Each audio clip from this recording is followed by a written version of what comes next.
बिंदिया ये खबर सुनकर गांव से चली आती है। हम अब से यहीं रहेंगे, दादी पोती साथ में खेलेंगे। अपनी पोती का नामकरण भी हम ही करेंगे।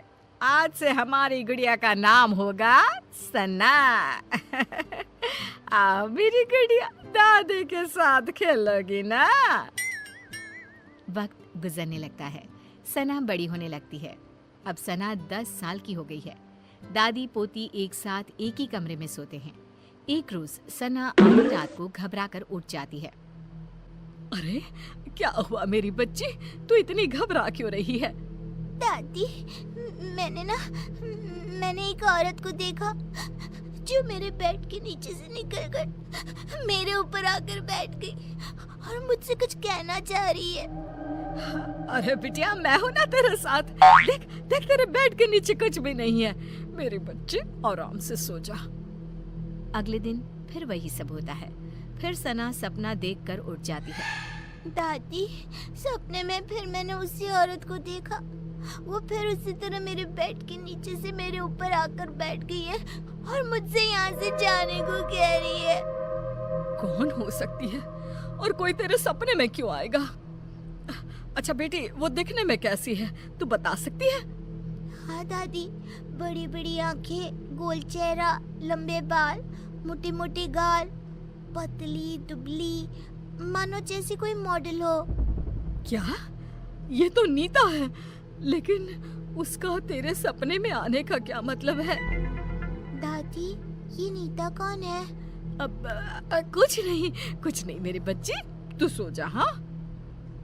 अब बिंदिया की डर के मारे हालत खराब हो जाती है। वो रात भर सो नहीं पाती। अगली सुबह बिंदिया सारी बातें उमेश से कहती है। उमेश, वो वापस आ गई है। इस बार उसने अपना शिकार हमारी सना को बनाया है। सना को कुछ हो गया तो हम तो मर जाएंगे। क्या माँ, आप भी कैसी बातें कर रही हो? सपने से भला क्या होता है? कौन सा वो सच में निकल कर बाहर आ जाएगी? माँ, आप है ना कुछ ज्यादा ही सोच रही हैं। इस बात को यहीं खत्म कर दीजिए और देखिए, रीटा को इसके बारे में कुछ भी खबर नहीं होनी चाहिए। उमेश की बातें बिंदिया के दिमाग से आर पार हो जाती है और वो नीता के बारे में ही सोचती रहती है। पहले तो सना को सपने रात में आते थे, लेकिन अब तो उसे दिन में भी सपने आने लगते हैं। एक शाम जब सना सोकर उठती है और जोर जोर से रोने लगती है। नहीं, मेरी मम्मी को कुछ मत करना, मैं वो सब करूंगी जो तुम कहोगी। क्या हुआ मेरी बच्ची, तू रो क्यों रही है? मम्मा वो आपको मार देगी। वो रोज रात को मेरे सपने में आती है, कभी मेरे बेड के नीचे तो कभी मेरी अलमीरा के पीछे छिपी रहती है। क्या बोल रही है बेटा? मुझे कुछ समझ में नहीं आ रहा। कौन आ जाती है और मुझे क्यों कुछ करेंगे? अम्मा, एक औरत मेरे सपने में आती है, मेरे बेड के नीचे से निकलकर मेरे ऊपर आकर बैठ जाती है और कहती है ये उसका घर है, वो आपको मार देगी क्योंकि आपने उसकी जगह छीन ली है इस घर में। बेटा, ऐसा कुछ नहीं है और सपने ना सच नहीं होते।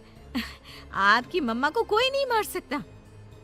रिया सना को तो शांत कर देती है, लेकिन उसके दिमाग में ये सब चलने लगता है और वो अपनी सास को ये सब बताती है। ये सब मुझे पता है रीटा। तब तो आपको ये भी पता होगा कि वो औरत कौन है जो सना के सपने में रोज आती है, और आपने मुझसे ये सब क्यों छुपाया? हमें कुछ नहीं पता बहू, हमें तो लगा कि तुझे चिंता हो जाएगी, इसीलिए हमने तुझे नहीं बताया। सपनों का हकीकत का क्या मेल? नहीं मम्मी जी, इस सपने का कोई ना कोई मतलब जरूर है। अगली सुबह रीटा और बिंदिया किसी पंडित को अपने घर बुलाते हैं और सना को झाड़ा दिलवाती हैं और उसे सारी बात बताती है। उस औरत की आत्मा भटक रही है और कहीं ना कहीं उस औरत का इस घर से कोई ना कोई संबंध जरूर है। सना बिटिया को ही इसका तोड़ निकालना होगा और उससे पूछना होगा वो क्यों आई है और वो क्या चाहती है। रीटा सना को समझाती है कि उसे उस औरत से सब कुछ पूछना होगा। जब सब सो जाते हैं और सना को सपने दिखने शुरू हो जाते हैं, तब वो देखती है कि अलमीरा के पीछे से वही औरत झांक रही है और पंखे के ऊपर आकर बैठ गई है और वो सना को दिख रही है। सना उठकर बैठ जाती है। तभी वो औरत उसका गला दबाने लगती है और कहती है, बोला था ना, निकल जाओ इस घर से, ये घर मेरा है, नहीं गई तो दोनों माँ बेटी मरोगे मेरे हाथ से। कौन हो तुम? मुझसे और मेरी मम्मा से तुम्हारी क्या दुश्मनी है? इतने में ही सना डर से उठ जाती है और रोने लगती है। रीटा और बिंदिया उसके पास बैठी होती हैं। बेटा, तूने उससे पूछा या नहीं? इतने में ही उन लोगों को एक आवाज आती है, पूछा, लेकिन जवाब सुने बिना उठ गई, इसीलिए मुझे यहीं आना पड़ा। जोरों की हवा चलने लगती है, कमरे का सारा सामान गिरने लगता है और एक औरत सबके सामने आकर खड़ी हो जाती है। तुम कौन हो?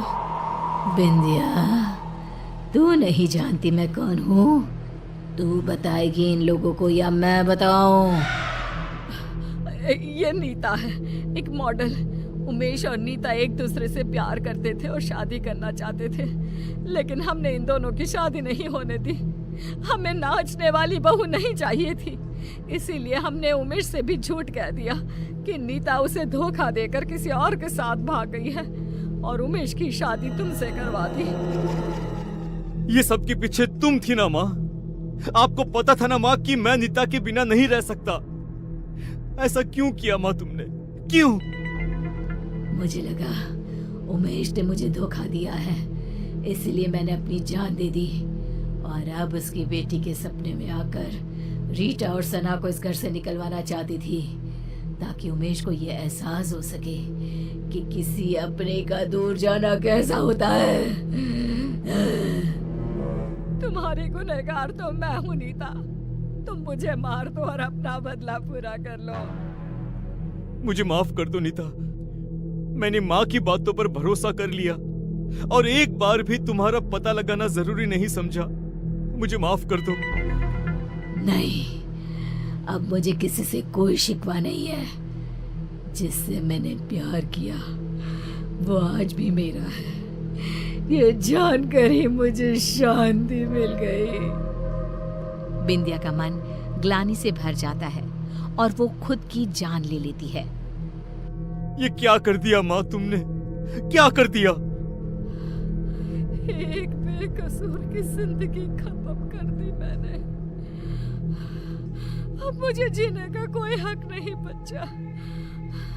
हमें माफ कर देना नीता। बिंदिया की मौत हो जाती है और नीता की आत्मा को शांति मिल जाती है। उमेश नीता को अपनी पहली पत्नी का दर्द। कहानी अच्छी लगी तो लाइक शेयर और